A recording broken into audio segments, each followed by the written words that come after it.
8ാം ക്ലാസ്സിലെ ബയോളജിയുടെ കുറച്ച് importance questions ആണ് ഇന്നത്തെ വീഡിയോയിൽ ഇൻക്ലൂഡ് ചെയ്തിരിക്കുന്നത്. സെക്കൻഡ് ടൈം ക്വസ്റ്റ്യൻ മോഡൽസ് ആണ്. ഫസ്റ്റ് ക്വസ്റ്റ്യൻ നോക്കാം. Identify the word, pair, relation and fill up. First 6 kingdom classification ആരാണ്? Carl Woese. 5 കിങ്ഡം ക്ലാസിഫിക്കേഷൻസ് ആരാണ്? Robert H Whittaker. ബിയില് ഡോഗ്, കാനിസ് ഫെമിലിയാരിസ്. വൂൾഫ് ആരാണ്? Canis lupus. നമുക്ക് പദജോടി ബന്ധം മനസ്സിലാക്കി വിട്ട പദം പൂരിപ്പിക്കാനാണ്. 6 കിങ്ഡം വർഗീകരണം കാൾ വൗസ്. 5 കിങ്ഡം വർഗീകരണം ആരാണ്? Robert H Whittaker. നായ കാനിസ് ഫെമിലിയാരിസ്, ചെന്നായ് കാനിസ് ലൂപ്പസ്. ഓക്കെ, അങ്ങനെ സെക്കൻഡ് ക്വസ്റ്റ്യൻ നോക്കാം. Find the odd one and write the common features of others. Boer, Jamnapari, Attappadi, Nilravi. എന്താണ്? ഒറ്റപ്പെട്ടത് കണ്ടെത്തി മറ്റുള്ളവയുടെ പൊതു സവിശേഷത എഴുതാനാണ്. ഇതിലേതാണ് വ്യത്യസ്തമായിട്ട് വരുന്നത്? നീൽരവി എന്താണ്? മറ്റുള്ളതെല്ലാം അതേഴ്സ് ആർ ഗോട്ട് വെറൈറ്റീസ്. ബാക്കിയുള്ളതെല്ലാം ഗോട്ടിന്റെ വെറൈറ്റീസ് ആണ്. ബോറും ജംനാപാരിയും ഒക്കെ വരുന്നത് ഗോട്ടിൽ വരുന്നതാണ്. ബോർ, ജംനാപാരി, അട്ടപ്പാടി ബ്ലാക്ക്, നീൽരവി ബാക്കിയെല്ലാം ആടിന്റെ ഇനങ്ങളാണ്. ഓക്കെ, അടുത്ത തേർഡ് ക്വസ്റ്റ്യൻ നോക്കാം. Complete the flow chart. Cell തന്നിട്ടുണ്ട്, രണ്ടാമത്തെ കോളം തന്നിട്ടില്ല, മൂന്നാമത്തെ കോളം തന്നിട്ടില്ല, അത് ഫില്ല് ചെയ്യാൻ പറഞ്ഞിരിക്കുകയാണ്. പിന്നെ ഓർഗൻ സിസ്റ്റം തന്നിട്ടുണ്ട്, ഓർഗാനിസം തന്നിട്ടുണ്ട്. എന്തൊക്കെ തന്നിട്ടുണ്ട്? കോശം തന്നിട്ടുണ്ട്, അവയവ വ്യവസ്ഥ തന്നിട്ടുണ്ട്, ജീവി തന്നിട്ടുണ്ട്. അതിൽ സെക്കൻഡ് ഏതായിരിക്കും വരുന്നത്? സെൽ കഴിഞ്ഞിട്ട് ടിഷ്യൂ, കോശം കഴിഞ്ഞ് കല, അത് കഴിഞ്ഞിട്ട് എന്തോന്നാണ് പറഞ്ഞത്? ഓർഗൻ. Cell, tissue, organ. അത് കഴിഞ്ഞ് organism, organ system, organism. Cell, tissue, organ system, organism. കോശം, കല, അവയവം, അവയവ വ്യവസ്ഥ, ജീവി. ഓക്കെ, അടുത്തത് identify the relation between the words of first pair and complete the second pair suitably. എന്താണ്? തന്നിട്ടുള്ള പദബന്ധം മനസ്സിലാക്കി വിട്ടുപോയ ഭാഗം പൂരിപ്പിക്കാനാണ് തന്നിരിക്കുന്നത്. Mushroom, fungi, cat, Felis domesticus. അങ്ങനെയെങ്കിൽ അമീബ, പ്രോട്ടിസ്റ്റ. പിന്നെ ക്രോ പറഞ്ഞത് ഏതാണ്? Corvus splendens. ഓക്കെ, എന്തോന്നാണ്? Amoeba, protista, crow, Corvus പ്ലെൻഡസ്. അടുത്ത് നോക്കാം. Suggest any 2 modern farming techniques that enables farming without being affected by the adverse changes in climate. കാലാവസ്ഥയിൽ ഉണ്ടാകുന്ന മാറ്റം ദോഷകരമായി ബാധിക്കാതെ കൃഷി സാധ്യമാക്കുന്ന 2 ആധുനിക കൃഷി രീതികൾ നിർദ്ദേശിക്കുക. ഏതൊക്കെയാണ്? പോളിഹൗസ് ഫാമിങ്ങും പ്രിസിഷൻ ഫാമിങ്ങും. ഓക്കെ, അടുത്ത ക്വസ്റ്റ്യൻ നോക്കാം. 6th question. Don't use chemical fertilisers or chemical pesticides in agricultural fields while applying microbial fertilizers. This is the instruction given by an agricultural officer in training program conducted for farmers. എന്താണ്? ജീവാണുവളങ്ങൾ ഉപയോഗിക്കുമ്പോൾ രാസവളമോ കീടനാശിനികളോ കൃഷിയിടങ്ങളിൽ ഉപയോഗിക്കരുത്.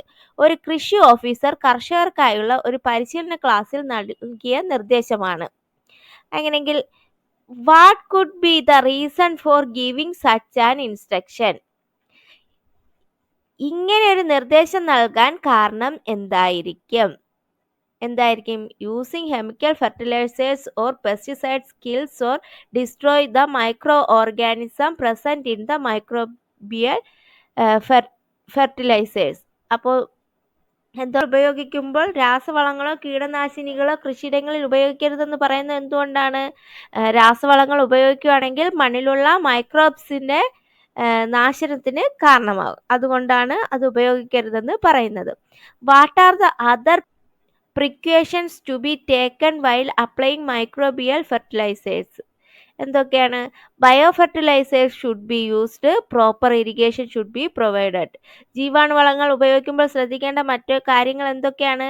Bio fertilisers മാത്രമേ ഉപയോഗിക്കാവൂ. പിന്നെന്തോന്നാണ്? Proper irrigation, വെള്ളം നല്ല രീതിയിൽ കിട്ടുന്നത് ആയിരിക്കണം. ഓക്കെ, 7th ക്വസ്റ്റ്യൻ നോക്കാം.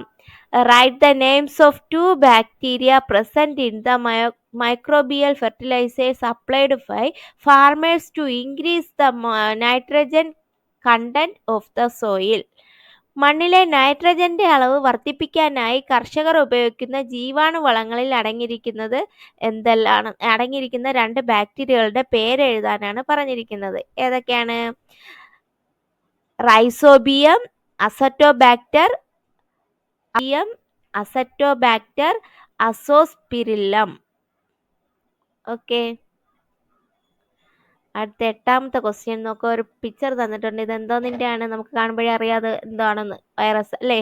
Observe the figure and answer the question. ചിത്രം നിരീക്ഷിച്ച് ചോദ്യങ്ങൾക്ക് ഉത്തരം എഴുതുക. ഇതുപോലെ തന്നെ ഒരു പടം നമ്മുടെ ടെസ്റ്റിലും ഉണ്ട്. നോക്കാം, ആദ്യത്തെ question. Identify the pathogen and write its name. ചിത്രം തിരിച്ചറിഞ്ഞ് രോഗാണുവിന്റെ പേര് എഴുതുക. എന്തോന്നാണത്? HIV virus. ഏതാണ്? HIV വൈറസ് ആണ്.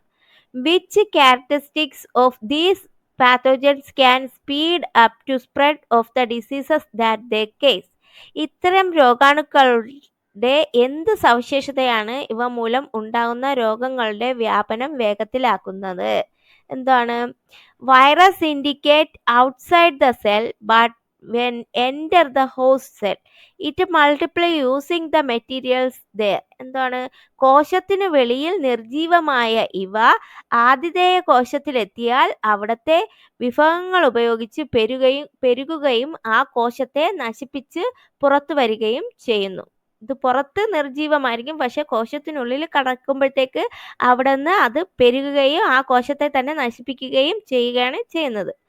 അടുത്ത 9th question. Select the statements from the given box that are related to the application of the microbial fertilizers in agriculture. കൃഷിയിടത്തിലെ ജീവാണുവളങ്ങളുടെ പ്രയോഗവുമായി ബന്ധപ്പെട്ട പ്രസ്താവനകളാണ് ബോക്സിൽ നിന്ന് തിരഞ്ഞെടുത്ത് എഴുതാനുള്ളത്. നോക്കാം, എന്തൊക്കെയാണ് തന്നിട്ടുള്ളത്. Chemical pesticides are used regularly. രാസ കീടനാശിനികൾ സ്ഥിരമായി ഉപയോഗിക്കില്ല. Ensure adequate irrigation. മതിയായ ജലസേചനം ഉറപ്പുവരുത്തുന്നു. പിന്നെന്തോന്നാണ്? Ensure the presence of bio fertiliser in the soil. മണ്ണിൽ ജൈവവള ലഭ്യത ഉറപ്പുവരുത്തുന്നു. 4ാമത്തെ, അപ്ലൈ കെമിക്കൽ ഫെർട്ടിലൈസേഴ്സ് പ്രോപ്പർലി. രാസവള പ്രയോഗം കൃത്യമായി നടത്തുന്നു. അപ്പോൾ കൃഷിയിടങ്ങളിലെ ജീവാണുവളങ്ങളുടെ പ്രയോഗവുമായി ബന്ധപ്പെട്ടത് ഏതാണ് വരുന്നത്? നമുക്കിത് ഇന്ന് തന്നെ മനസ്സിലാക്കാം. Ensure adequate irrigation. ഏതൊക്കെ? Ensure adequate irrigation and presence of biofertilizers in soil. 3ാമത്തെ 4ാമത്തെ ഏതൊക്കെ? മതിയായ ജലസേചനം ഉറപ്പുവരുത്തുന്നു, മണ്ണിൽ ജൈവവള ലഭ്യത ഉറപ്പുവരുത്തുന്നു. ഇത് രണ്ടുമാണ് അതിൻ്റെ ആൻസർ. ഓക്കെ, അങ്ങനെ 10th ക്വസ്റ്റ്യൻ നോക്കാം. Write 2 main ideas that can presented in a seminar about the topic.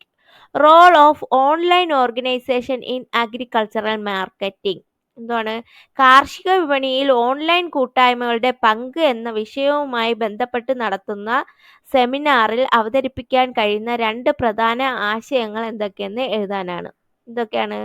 Online organisation help to identify customers for their quality products, ensure higher prices, possibility to share knowledge and experience. അതെങ്കിലും 2 എഴുതിയാൽ മതി.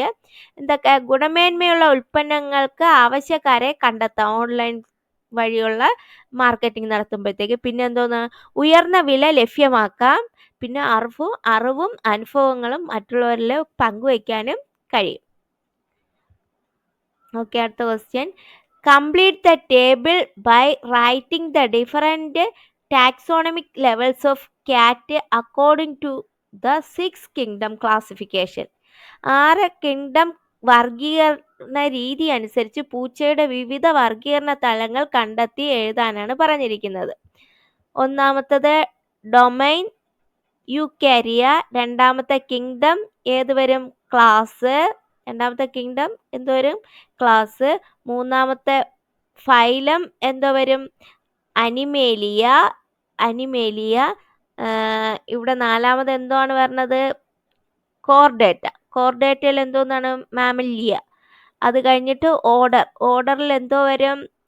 Carnivora. അത് കഴിഞ്ഞ് ഫാമിലിയിൽ Felidae. അത് കഴിഞ്ഞ് ജീനസിൽ എന്തോന്ന് വരും? ഫെലിസ്. അത് കഴിഞ്ഞ് സ്പീഷ്യസ് ഡൊമസ്റ്റിക്കസ്. അത്രയാണ് തന്നിരിക്കുന്നത്. അതാണ് ഓർഡർ. ഇതിൽ വിട്ടുപോയിട്ടുള്ള ഭാഗം ഇവിടെ ഓരോന്നിലും എഴുതിയിട്ടുണ്ട്. കിങ്ഡത്തിന്റെ അവിടെ എന്തോ വരും? ക്ലാസ് വരും. ഫൈലം അതിന്റെ നേരെ എന്തോന്ന് വരും? അനിമേലിയ വരും. പിന്നെ ഇവിടെ ഫൈലം കഴിഞ്ഞിട്ട് അതിന്റെ താഴെ വന്ന മൂന്നാമത്തെ കോർഡേറ്റ എന്ന് പറഞ്ഞാൽ മാമേലിയ. ഓർഡറിന്റെ അവിടെ എന്തോന്ന് വരും? കാർണിവോറ. ഫാമിലിയുടെ അവിടെ ഫെലിഡെ. ജീനസിന്റെ അവിടെ ഫെലിസ്. ഓക്കെ, മനസ്സിലായ? കിങ്ഡം ആദ്യം ഡൊമൈൻ യൂക്കാരിയ. കിങ്ഡത്തിന്റെ അവിടെ എന്തോന്ന് വരും? ക്ലാസ് വരും. Phylum Animalia. ഇവിടെ ഫൈലം കഴിഞ്ഞിട്ട് അതിന്റെ താഴെ കോർഡേറ്റ മാമേലിയ. ഓർഡറിന്റെ അവിടെ എന്തോന്ന് വരും? Carnivora. Family felidae. Genus felis. Okay, അടുത്ത question. Complete the illustration suitably. ചിത്രീകരണം അനുയോജ്യമായ രീതിയിൽ പൂർത്തീകരിക്കാനാണ് പറഞ്ഞിരിക്കുന്നത്. ആദ്യത്തത് കൊടുത്തിട്ടില്ല. ഇപ്പുറം എന്തോന്ന് കൊടുത്തിട്ടുണ്ട്? കണക്ട്സ് അതർ ടിഷ്യൂസ് എന്ന് പറഞ്ഞ് ഇതര കലകളെ ബന്ധിപ്പിക്കുന്നു. അപ്പോൾ ആദ്യത്തത് എന്തോന്ന് കൊടുക്കാം? Provide support, protection and define shape. താങ്ങും സംരക്ഷണവും ആകൃതിയൊക്കെ നൽകുന്നു. ആദ്യം അതെന്താണ്? താങ്ങും സംരക്ഷണവും ആകൃതിയൊക്കെ നൽകുന്ന ഏതാണ്? ബോൺസ്. രണ്ടാമത്തെ ഇതര കലകളെ ബന്ധിപ്പിക്കുന്നു എന്ന് പറഞ്ഞ് തന്നിട്ടുണ്ട്. ഫസ്റ്റിലത്തത് ഇതാണ് എഴുതാനുള്ളത്. രണ്ടാമത് ഇവിടെ ബോൺസ് തന്നിട്ടുണ്ട്. ഇവിടെ കണക്ട്സ് അതർ ടിഷ്യൂസ് അതെന്തോന്നു ഇവിടെ തന്നിട്ടില്ല. എന്തോന്നാണ്? ഫെബ്രസ് ടിഷ്യൂ. ഏതാണ്? നാരുകല. ഇവിടെ എന്തോന്ന് എഴുതാം? നാരുകല എന്ന് എഴുതാം. ആദ്യത്തിൽ താങ്ങും സംരക്ഷണവും ആകൃതിയും നൽകുന്നു. ഈ അസ്ഥികലയുടെ മുകളിലായിട്ട് ഇവിടെ ഇതാണ് എഴുതാനുള്ളത്. താങ്ങും സംരക്ഷണവും ആകൃതിയും നൽകുന്നു. രണ്ടാമത്തതില് എന്തോന്ന് എഴുതാം? ഇതര കലകളെ ബന്ധിപ്പിക്കുന്നു. നാരുകല. ഇവിടെ നാരുകല എഴുതുക. ഇവിടെ നാരുകല എഴുതുക. അടുത്ത് മൂന്നാമത്തെ രണ്ടും കൂടെ ചേർന്ന് കണക്റ്റീവ് ടിഷ്യൂ ആയി വരുന്നു. പിന്നെ അത് ബ്ലഡ് ആയിട്ട് പിന്നെ അതിന്റെ താഴെ എന്തോന്ന് വരും? Conduction of materials or disease resistance. പദാർത്ഥ സംവഹനം, രോഗപ്രതിരോധം. സിയുടെ അവിടെ എന്തോന്ന് എഴുതാം? പദാർത്ഥ സംവഹനം, പ്രതിരോധം. Conduction of materials, disease resistance. Okay, അടുത്ത question. Arrange the column B and C in accordance with column A. Varieties തന്നിട്ടുണ്ട്, പ്രോഡക്ട്സ് തന്നിട്ടുണ്ട്, സെക്ടർ തന്നിട്ടുണ്ട്. ഇതിനെ അറേഞ്ച് ചെയ്ത് എഴുതാനാണ്. മുഖ, honey, pisciculture. Catla, silk, apiculture. ഞൊടിയൻ, മീറ്റ്, സെറികൾച്ചർ. അപ്പൊ മുഖ ഏതാണ് പറഞ്ഞത്? മുഖ, സിൽക്ക് ഏതാണ് പറഞ്ഞത്? സെറികൾച്ചർ. അടുത്ത് കട്ല, മീറ്റ് ഏത് വരും? ഫിസിക്കൾച്ചർ. കട്ല, മീറ്റ് ഇവിടെ നിന്ന് ഏതാണ് പറഞ്ഞത്? ഫിസിക്കൾച്ചർ. ഞൊടിയൻ, ഹണി, എപ്പിക്കൾച്ചർ. ഞൊടിയൻ, honey, apiculture. Catla, meat, pisciculture. Okay, എങ്ങനെ വരും? ഇനങ്ങളും ഉൽപ്പന്നങ്ങളും മേഖലകളും തന്നിരിക്കുന്നുണ്ട്. മുഖ ഏതായിട്ട് വരും? പട്ട്. ഏതാണ്? സെറികൾച്ചർ. പട്ട്, സെറികൾച്ചർ. അടുത്ത് കട്ല, മാംസം, ഫിസിക്കൾച്ചർ. കട്ല, മാംസം, ഫിസിക്കൾച്ചർ. അടുത്ത് ഞൊടിയൻ, തേൻ, എപ്പിക്കൾച്ചർ. ഓക്കെ, കറക്റ്റ് ചെയ്ത് എഴുതാനാണ് പറഞ്ഞിരിക്കുന്നത്. മനസ്സിലായോ? അപ്പോൾ ഇത്രയും ക്വസ്റ്റ്യൻസ് ആണ് ഇന്നത്തെ വീഡിയോയിൽ ഇൻക്ലൂഡ് ചെയ്തിരിക്കുന്നത്. നിങ്ങൾക്ക് എൻ്റെ വീഡിയോ പ്രയോജനപ്രദമാണെങ്കിൽ ലൈക്ക് ചെയ്യുക, ഷെയർ ചെയ്യുക, സബ്സ്ക്രൈബ് ചെയ്യുക. മറ്റൊരു വീഡിയോയിലൂടെ നമുക്ക് വീണ്ടും കാണാം. Okay, thank you.